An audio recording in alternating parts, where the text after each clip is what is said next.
This podcast is rated S for spoilers. Listener discretion is advised. Don't forget to view our spoiler-free companion video on our Half Past Podcast channel on YouTube.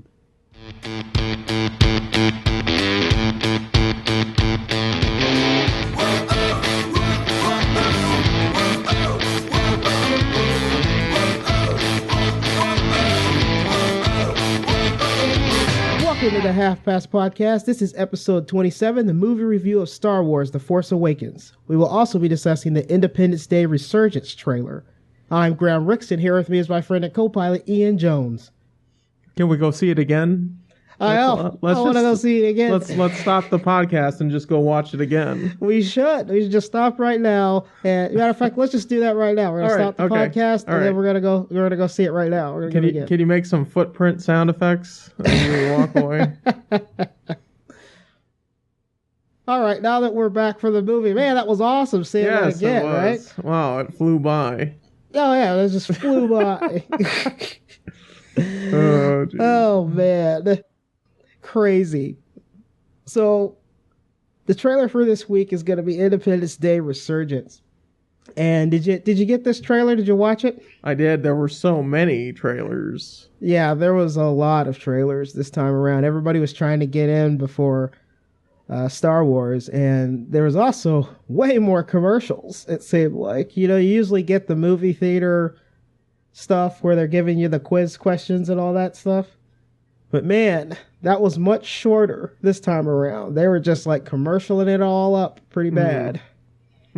But I got this Independence Day Resurgence trailer, and so first thing I want to say about it is no Will Smith, huh? Yeah, I'm not sure how I feel about that. Yeah. Because basically we're just left with the nerds. Yes.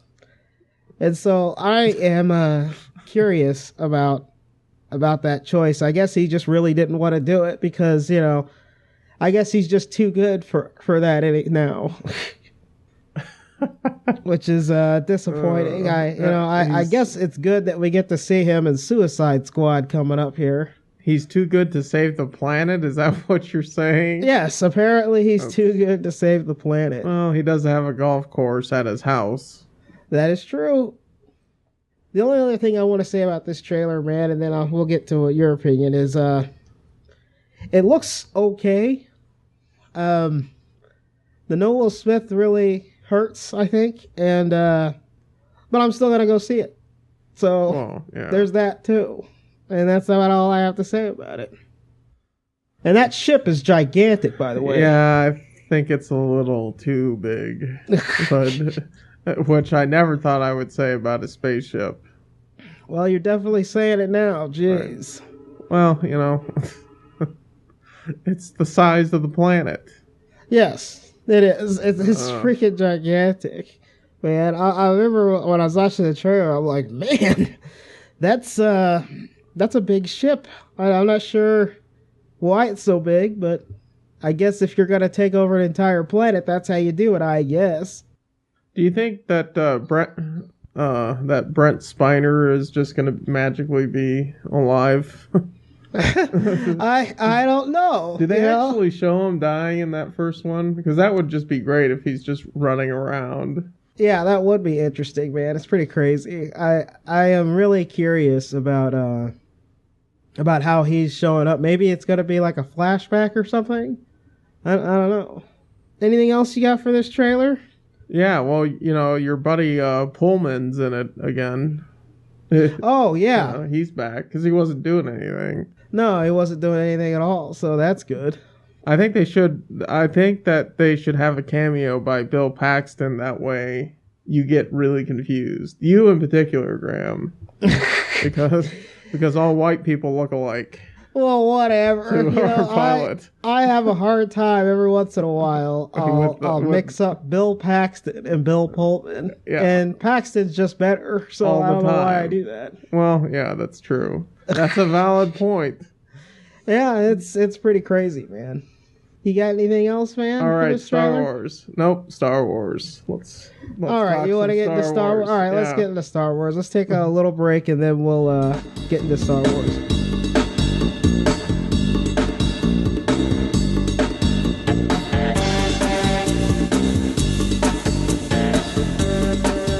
years after the defeat of the Galactic Empire, the First Order takes its place to try and rule the galaxy while the Resistance tries to find Luke Skywalker in order to help in their fight.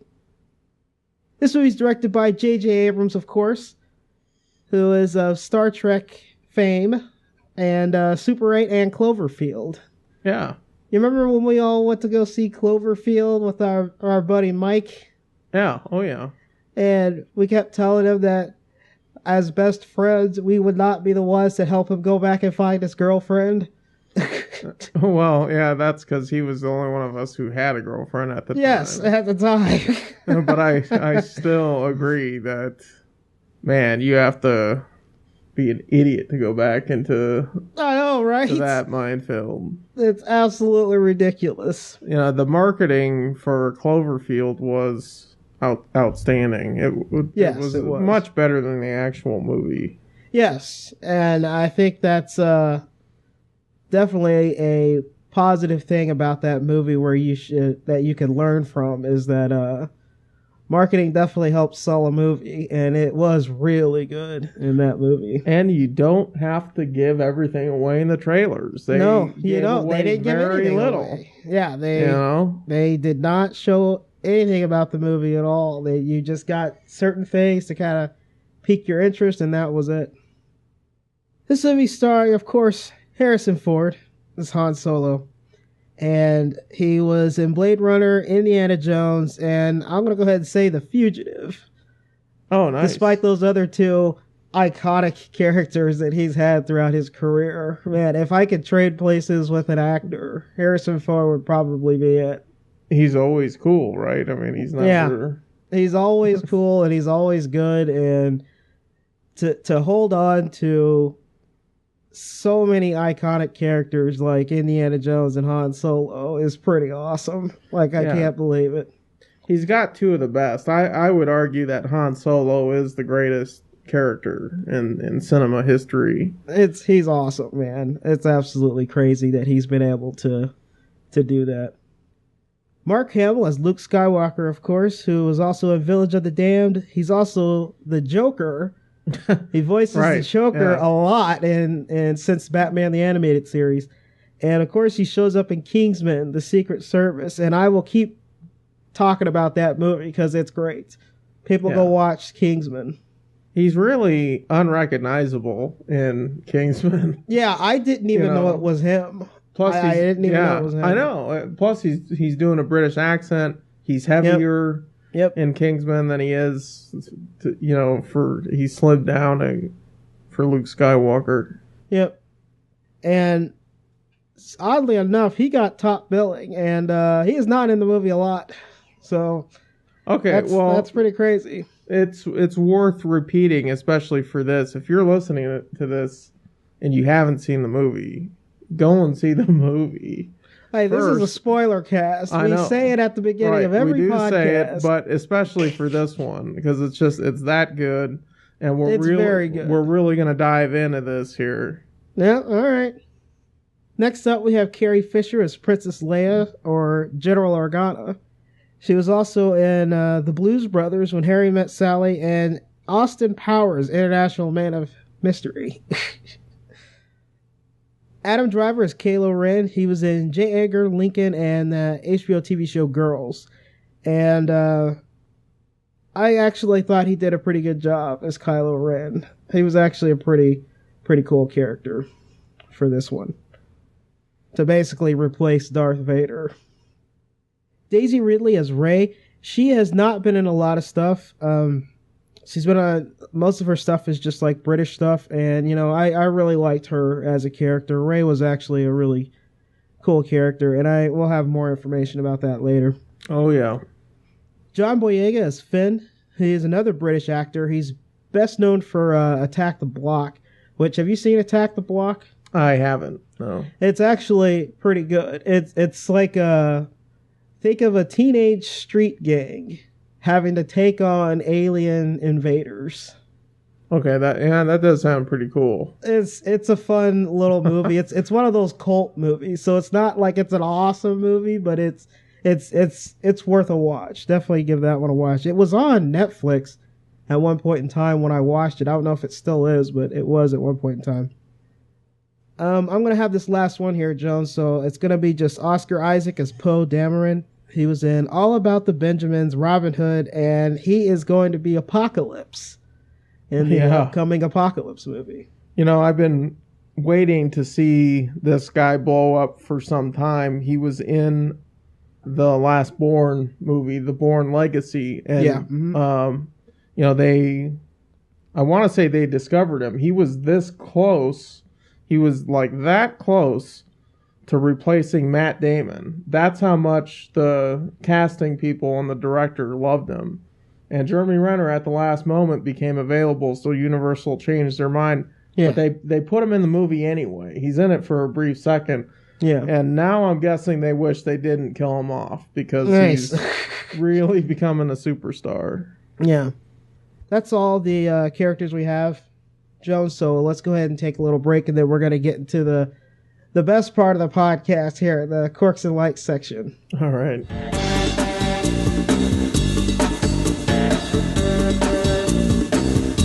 All right, now for our Quirks and Likes section. I got a lot of quirks and likes, so let's get right into it here. All right. One of my quirks about this movie is, and some of my quirks are just kind of borderline. They're probably not bad things. It's a quirk, so it's like I wanted to know more information about the story. So there's certain things that they like don't really explain, and like I was curious how the First Order kind of started. You know, after the destruction of the Galactic Empire. What started? Like, I wanted to get a little more information, so they just kind of throw you in 30 years later, and like the First Order exists already, who are just like basically like crazy, like Nazi-esque type thing going on there. Yeah, like it's like they really piled that on for this movie. The other thing I was curious about that they just kind of glossed over, I'm hoping they talk about it in the next one, but like, how did Maz get that lightsaber?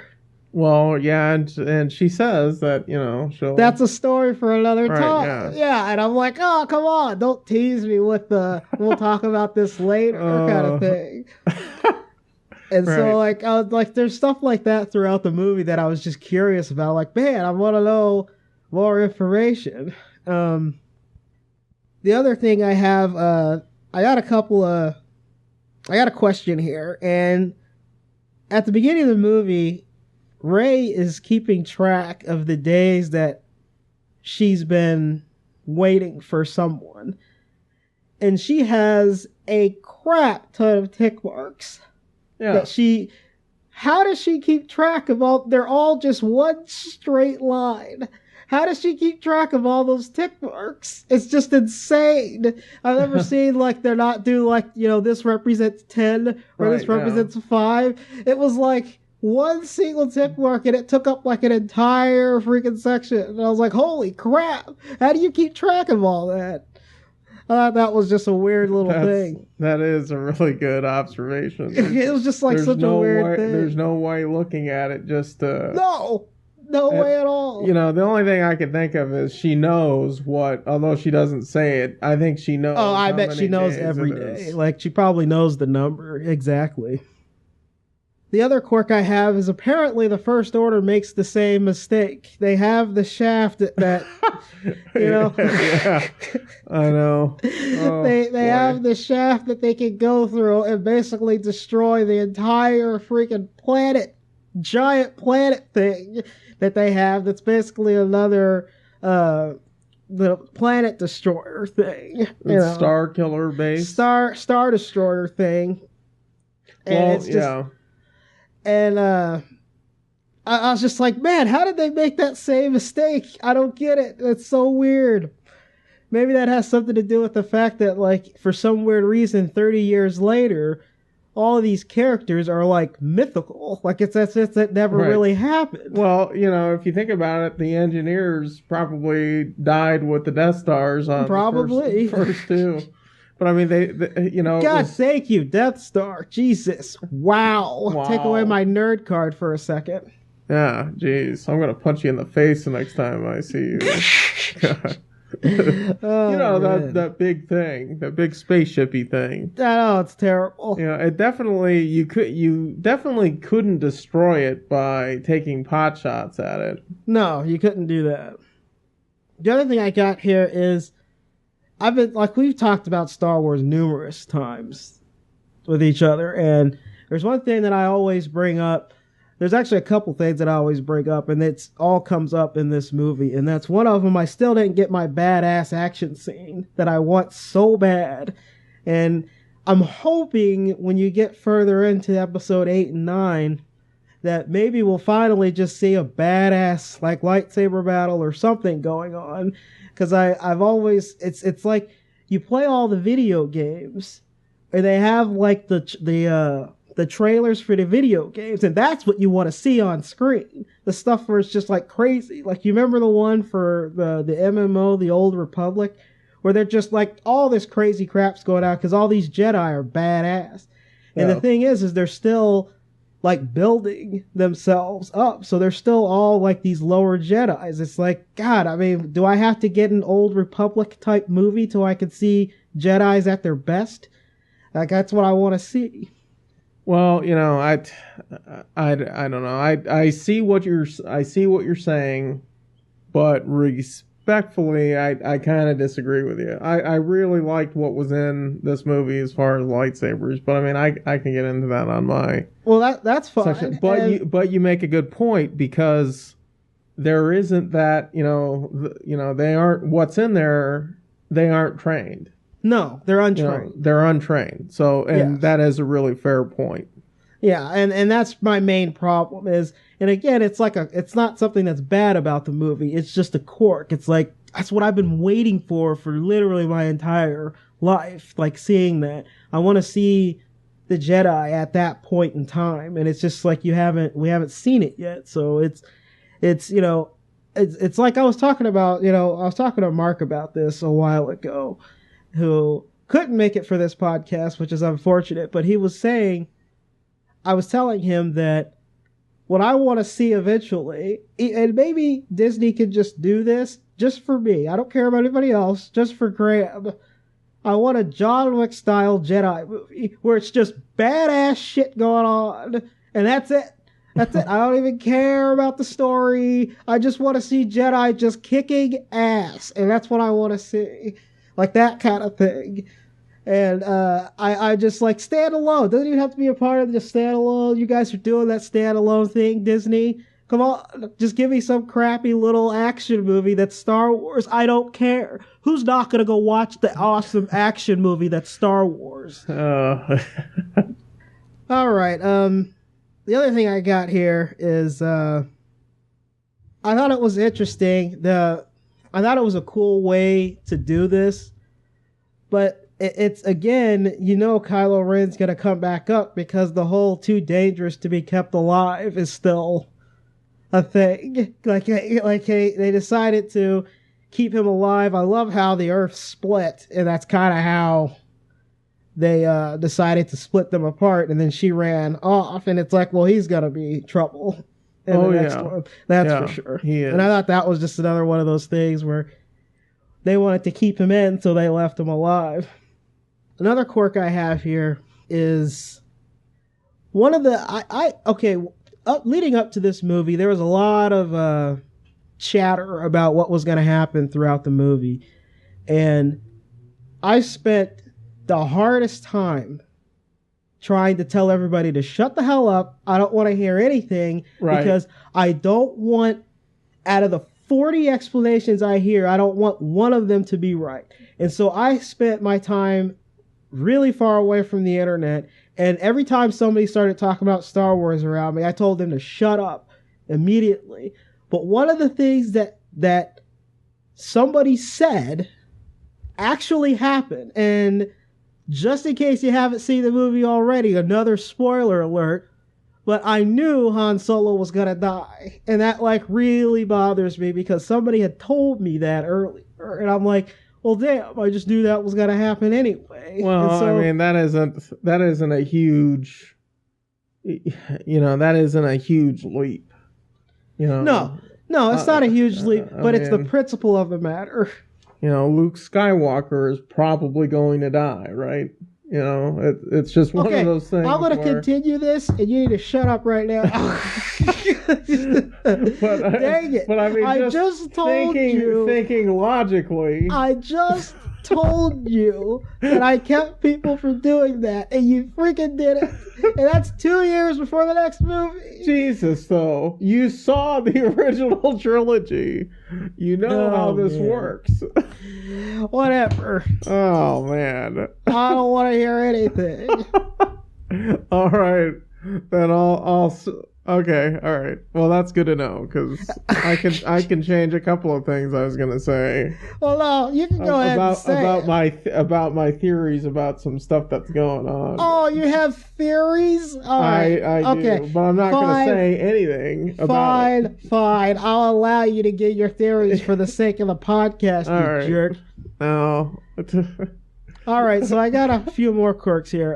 These are just more benign things. Okay, all right, go for it. Which I think all of mine have been fairly benign, but when you first hear Carrie Fisher, man, it sounds like she is talking through her teeth. Yeah. Is she okay? Okay, I'll jump in here because I had this under my quirks too. Okay, is she all right? Is she I don't know. Because Carrie Fisher really seems out of it, barely sober. Yeah. Like seriously, barely making it through the scenes. Yes. And so, I don't know if it's just because everything's finally caught up with her, but...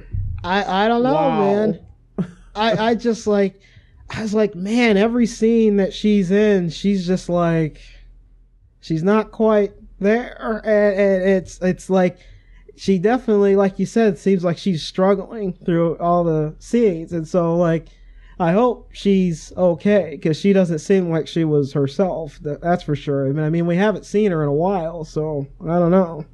She definitely lost a ton of weight for this role, because she had actually put on quite a bit of pounds. Really? Yeah, I think she probably lost about 40 pounds for this movie. All right, I got a couple more. So, this is just me being Graham, but I feel like this movie could have easily been named Star Wars Episode 7, The Search for Luke, because that's pretty much the entire plot of the movie. And the thing that I again, we've talked about this often before, and mainly because it's been so long since we've seen all these movies, I'm one of the people that's in the camp that wants other stories going on, and we talked about this before, and I'm pretty sure this came up on our very first episode, because we used Star Wars as the trailer when we did Avengers Age of Ultron. And I frankly am I don't mind going to see these movies, but I'm kind of done with Luke and his story, and I was hoping we'd get this transfer over to something different, but it looks like we're still here with the Skywalker stuff. So that's my own little personal thing that I've just been, I'm like, well, I guess that's okay. I'm okay with watching these movies, but I really, really want to get some stuff that's just like a new story. The other thing I want to say is, tacked on with that is, what are the chances that Rey is Luke's daughter? I hope 0. It seems like that's the case. Yeah, to me that's and there's going to be a couple of there's going to be people for the next 2 years or next year or so debating about where she came from, and I really think that that's lazy. Yeah, I really find that incredibly lazy. Especially, you know what? I do too, and I'm hoping that's not true. But I mean, level with me here. Doesn't it seem like that's where the route they're going? It does. I mean, until that last sequence, the whole movie, I was thinking that maybe she and Ben Solo were going to be brother and sister. Yeah.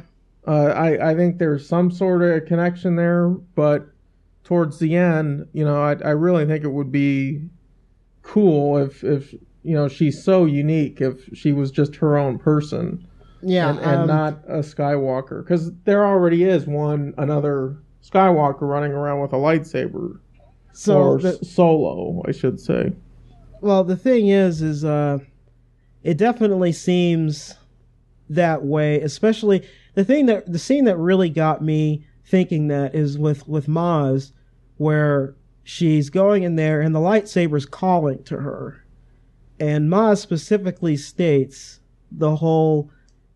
this was Luke's lightsaber, and it was his father's before it was his, and there's like that little scene, and she goes, and now it calls to you. So it's like almost seems like they're really pushing the daughter aspect to it. And so like I hope that's not the case, but I think the chances are pretty high. And I get your point that you hope it's 0. Right. Because it definitely seems lazy. But the reason why I tack that on is again, I'm ready for a new story. Like, I'm like done with the Skywalkers. I want to move on to the next thing. And so that's one of the things that was definitely a quirk on my part. The last thing I have is I want more action. I want more story. Let's do this. I want more Star Wars. I can't wait. Nice. Disney has gotten to the point where they basically said that they're going to release a Star Wars movie every freaking year. For as long as they can. And you know what? I'm going to go see every single one of them. I don't care. I want to see more Star Wars. This all it did was get me amped up for more Star Wars. All right, man. Let's get into your course. The next one is going to be its own thing. I mean, there's probably not going to be any Jedi in it, or it's its own standalone movie for next year, right? Rogue One is definitely completely standalone, and I want to see more of those. Like, the thing is, Star Wars is an awesome universe that's been created, and we've been hanging around the Solos and the Skywalkers for a very long time, and both of us have played games where that's not the case, and it's still freaking awesome. Correct, yeah. And so, I wouldn't even care if they did a Kyle Katarn movie. It's like let's just go and have fun. Let's start going. The thing I want the most is an Old Republic movie. Like, I want to get a story from the Jedi back when they were still powerful, and so we can really see them do their thing. And so that's one of the things that I hope. And so I can't wait. Disney's is gonna suck the life out of Star Wars, and I kind of don't care. Well, if they handle it like this movie, I don't have an issue with it. So my first one comes right out of the opening sequence. We meet Poe Dameron, who is this incredible pilot. Yeah, and he's awesome. He ends up killing a stormtrooper who falls, and Finn, who's a stormtrooper at the time, grabs his buddy, his fallen buddy, and the guy leaves a bloody palm print on his thing. And I thought that was really clever, because that's Finn. Yeah, it was a clever way to show that it was, because all the stormtroopers look alike. Look alike. It made him unique. And that there's something different about him. I kept waiting for it to come up that Poe killed Finn's friend. And I know, and right? it never gets brought up. I guess it's just a non-issue because, there are so many stormtroopers. I guess. But I kept wondering if, Poe would, or, Finn would talk about how some, punk pilot killed his friend on that planet, but that just wasn't ever a thing. Nope. So, which, I'm fine with.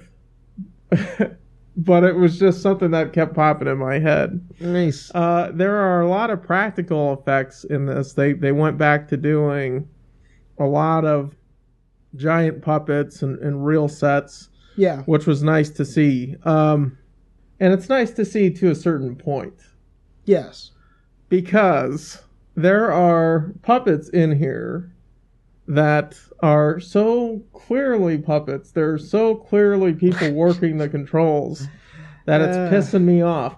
Okay. Here's the thing, all right?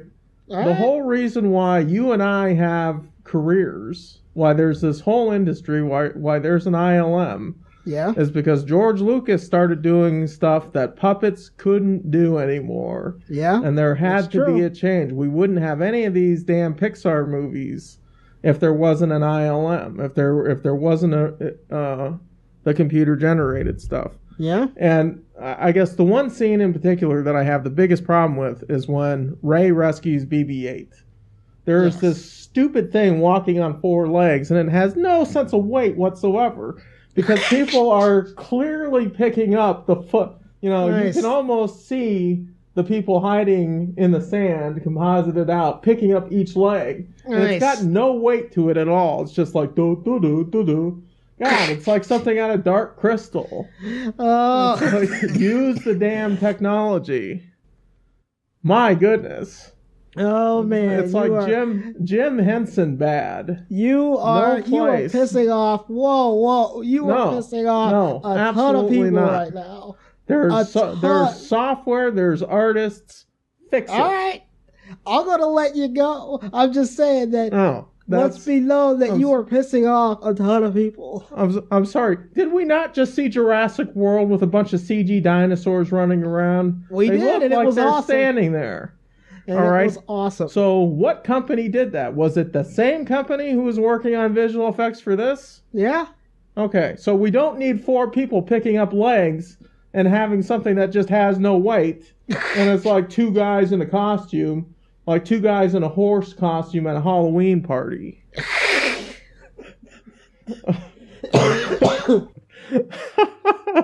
That's awesome. Okay, so rant off about that. The other... all right.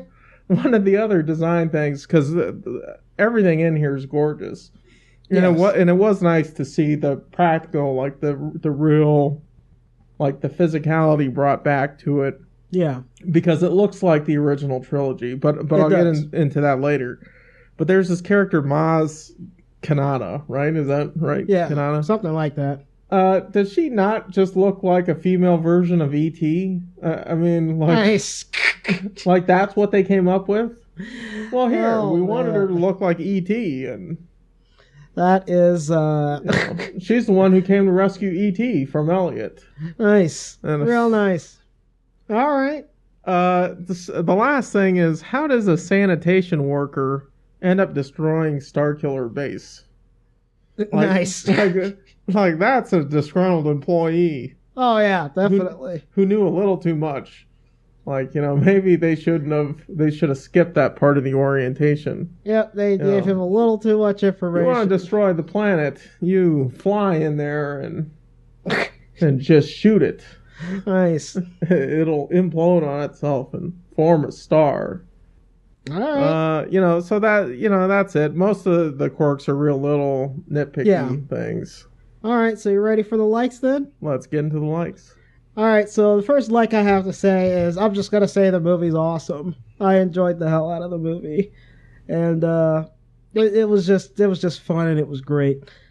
The first thing I want to say is on my list here is it really felt like a Star Wars for a new generation. And the reason why I say that is because it had a lot of... It felt like the original trilogy, but it was like a little different. Like there was more humor and just information and just the way everything was filmed and everything's new and refreshing, yet it still had the feel of the old ones, the original trilogy. And I thought that was done really well with J.J. Abrams, and he really toned down the lens flares. Because I think I only saw like a couple, and that was about it. And I thought that was great for him because I know he's obsessed with lens flares.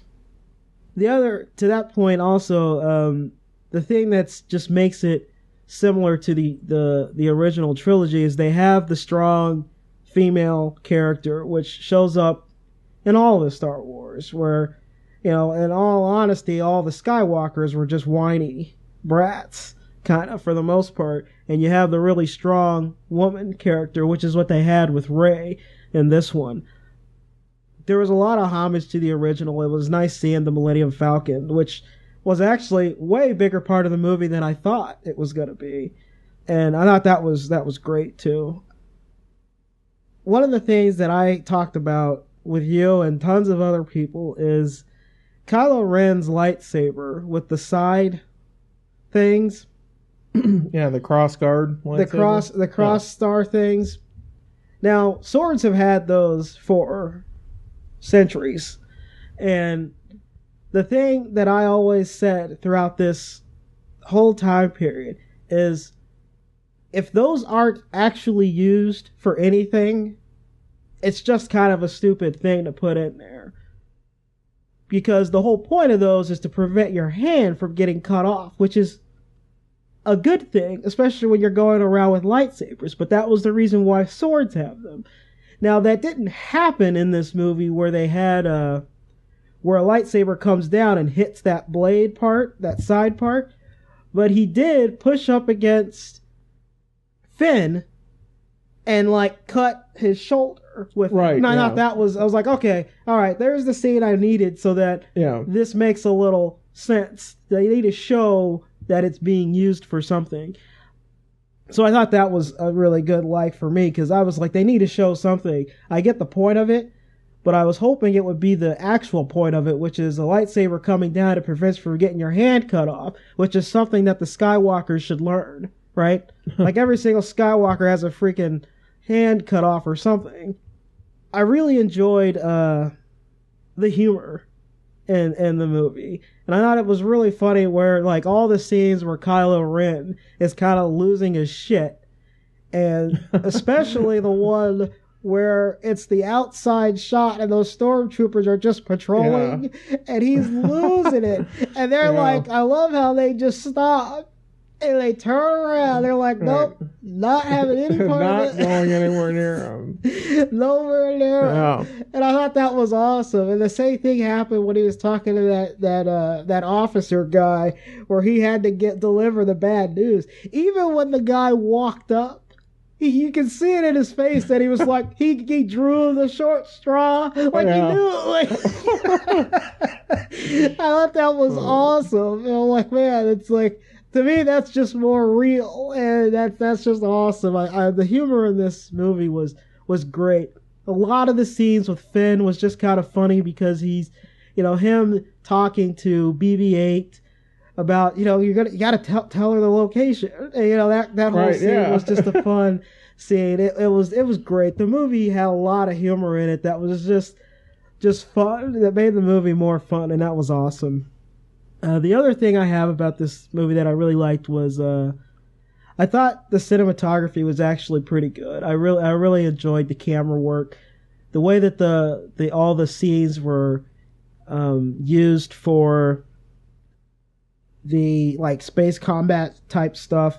All of that was really cool, and just when they were chasing the Millennium Falcon or when the Resistance came and saved Maz's castle, that section. That was a really cool thing. The other thing I really enjoyed, there's a scene in particular that really caught my eye, and that was the scene with Finn and Rey, where Finn is leaving when they're at Maz's place, and he's leaving. He's like, they can get me to the Outer Rim or whatever. And the way it's filmed is it's like this downward shot at Finn. And this happens frequently in this movie where he's drinking water and he's on his knees, and there's all these shots where he's down on the ground and he's taking off the stormtrooper uniform that are all these downward angled shots, and it almost shows you that he's not, like, he's still confused and he's not really where he needs to be.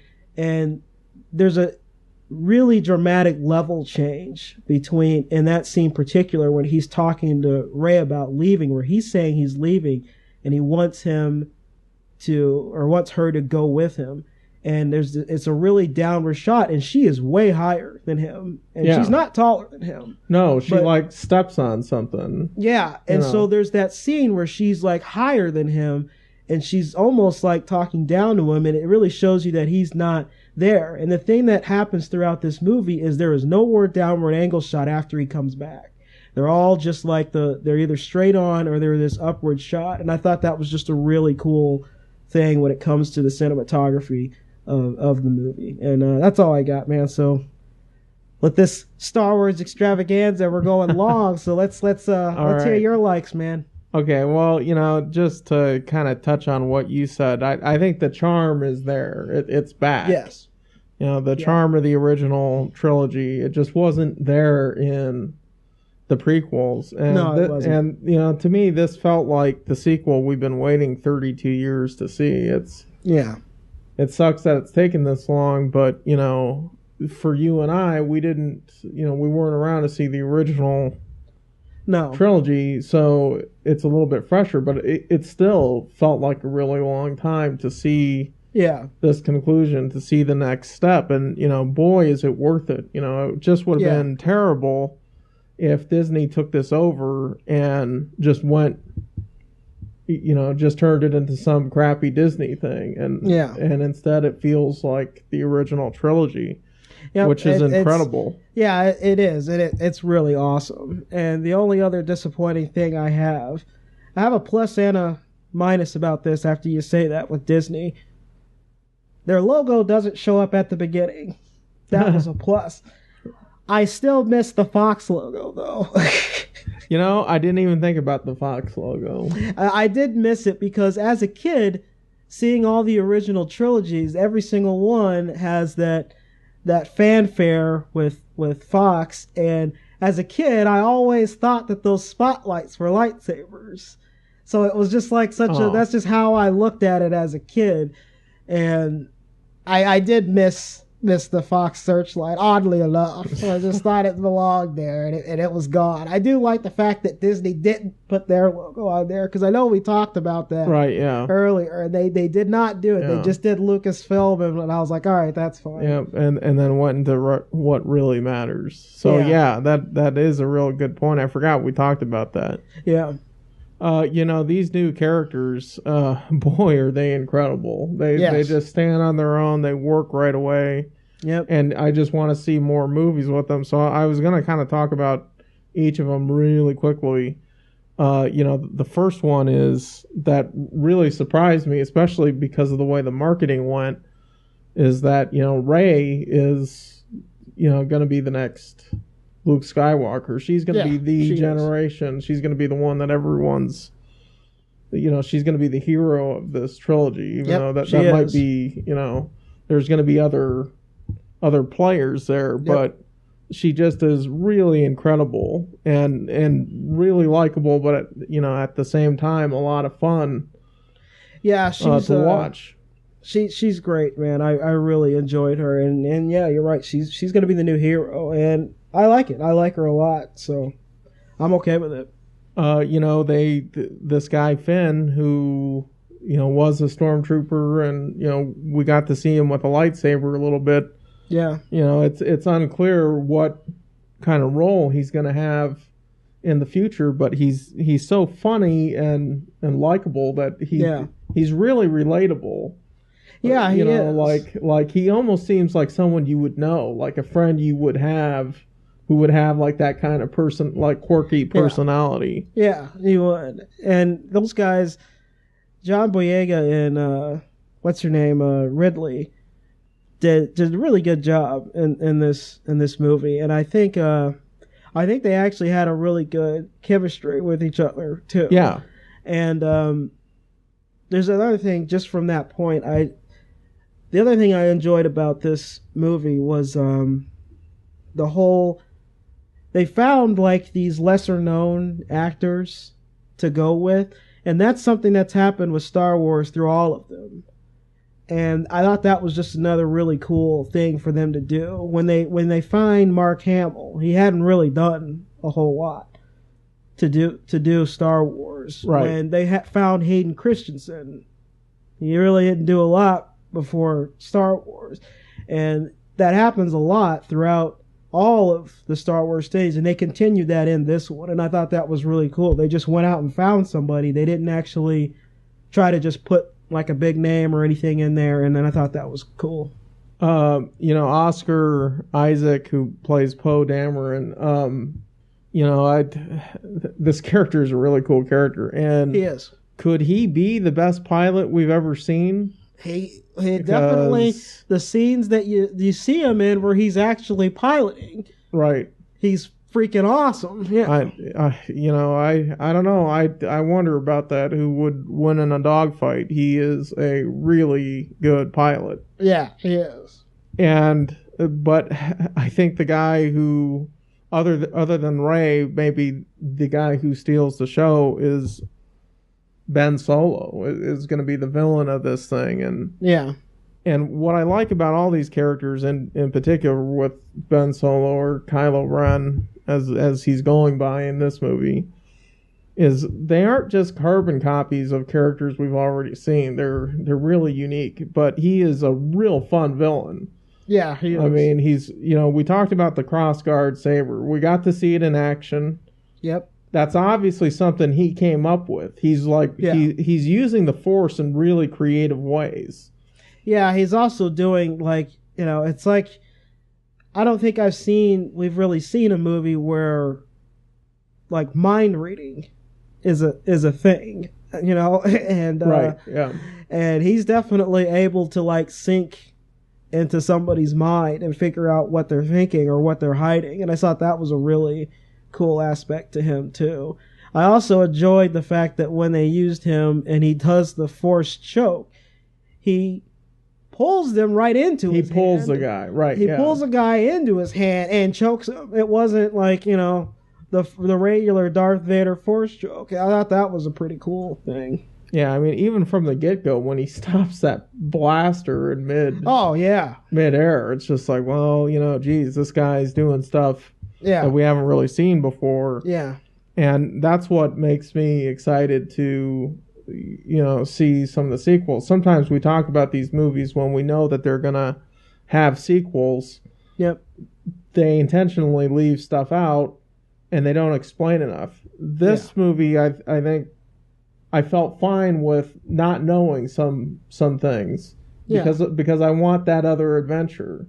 Yep. I didn't need to know everything about each individual character because I know at some point it's gonna be part of a bigger story. Like there was enough here for me, and I really like that. But boy, is this a cool bad guy. Yeah, and a really cool hero to go head to head for 2 more movies. Yeah, it's pretty cool, and I do like that they have the information with him where, like, the scene where he's sitting there and he's talking to basically Darth Vader, and he says that he still feels the pull to the light. I thought that was that gives him another level of character development, I think, than like Vader. Vader's already gone. He's fully gone. Right.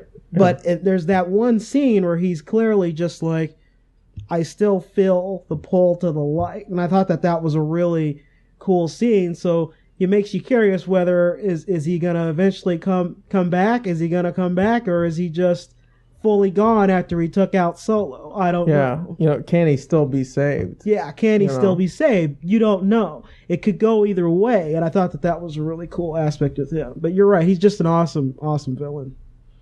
I'll tell you, I think it had, we briefly, you mentioned this about the interrogation. I think one of the best movies maybe ever in any film, certainly in Star Wars, is when Vader reveals that he's Luke's father. Yes. I think the second best scene in any of the Star Wars movies ever is the interrogation scene with Rey and Kylo Ren. Oh, when she fights him? When she fights him. It was absolutely incredible, and it was a great scene. It tells you everything about both of those characters. Yes, it does. It tells you what his problem is, and it tells you what she's made of. Yep. And, he's basically a bully. I really like this villain. I mean, he walks around, and at any moment, he's got his lightsaber out.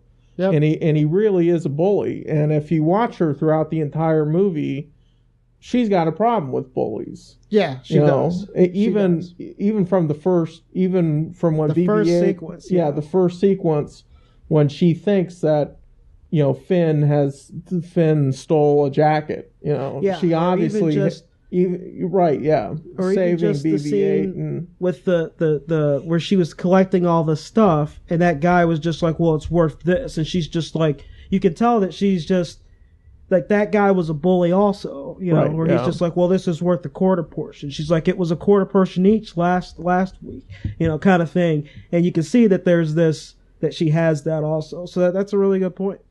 There really wasn't any, virtually no R2-D2 or Luke Skywalker in this movie. But, because of BB-8, who I thought was a real great replacement. Oh, yeah. And because of these characters, these other young characters, I thought the movie was just absolutely fine.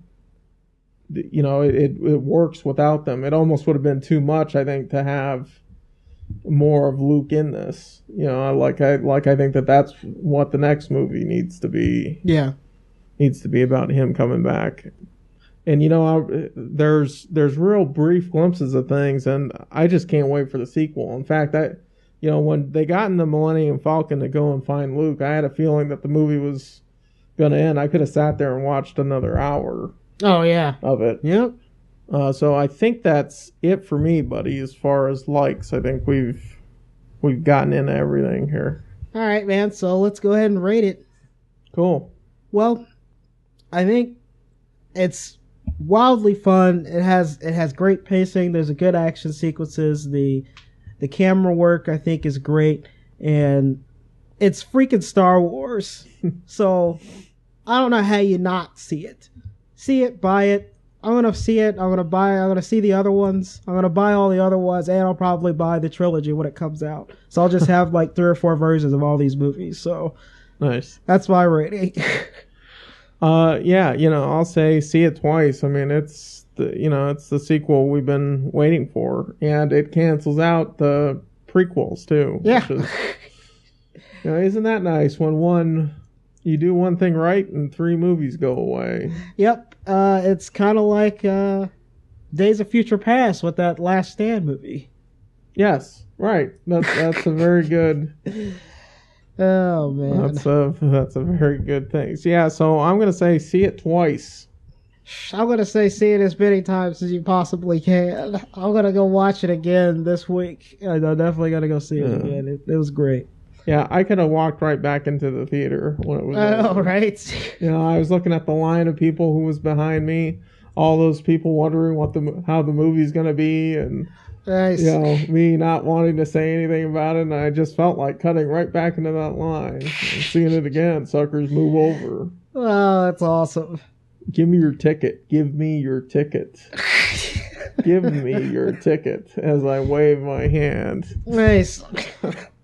All right. That's awesome. All right, let's go ahead and sign out. This is definitely our longest one, I'd have to say. All right, good. So worth it. Totally worth it. It's definitely worth it, man. It's freaking Star Wars. Star Wars Extravaganza. If anybody likes to contact us, you can always contact us at our home on the web, halfpastpodcast.com. Like us on Facebook. Rate us on iTunes. We always like those 5 stars. We're on Stitcher and Libsyn. And email us at halfpastcast@gmail.com. That's halfpastcast@gmail.com. Let us know you're listening. Tweet us at halfpastpodcast. We're always on Twitter. Thank you for listening, and thank you for your support. Next week, we're going to watch probably a far lesser movie, Point Break. Oh, yeah. You excited about Point Break? I'm hoping it's better than the 1990 version, right? Man. I guess we'll see. I might have to watch that one again. Yeah, it's not one of the better movies, that's for sure.